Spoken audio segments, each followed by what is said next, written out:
What's up, my lovely YouTube followers? Doing a quick little nighttime video. I'm going to be replacing the Bilstein 5100 shocks with some Rubicon Express shocks. These are a little worn out. I'm going to do the back ones maybe tomorrow or this weekend, but I'm going to go ahead and get these knocked out because these are pretty painless. I'm going to show you a quick little way to access this and get these installed.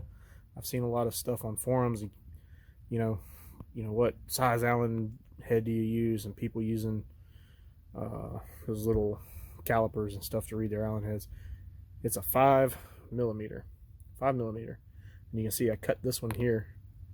I cut it so it's easier to get in, and I also stuck it in a vise and put a little bend on it.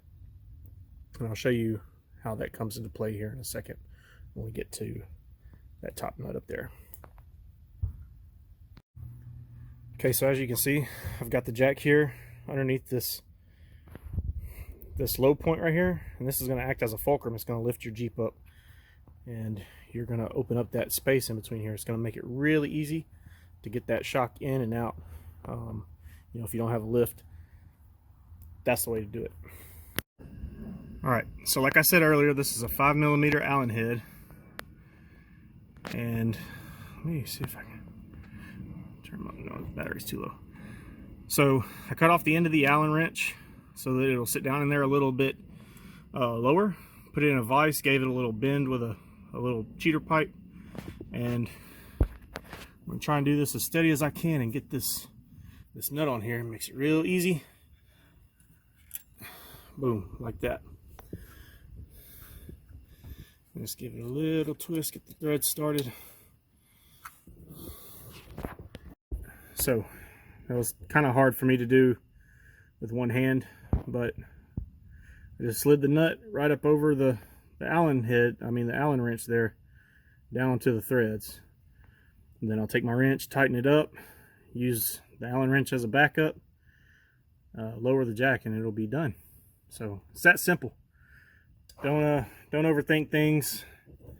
If you've been looking for a solution or the answer to the stem for the what the hell is that shit called? The rod, the piston rod that comes up through the tower there.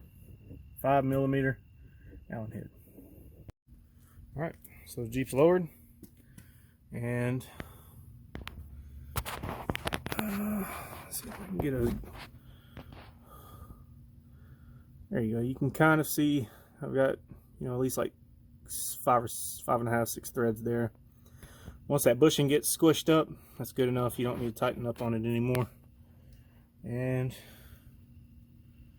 shocks are installed. That's all there is to it.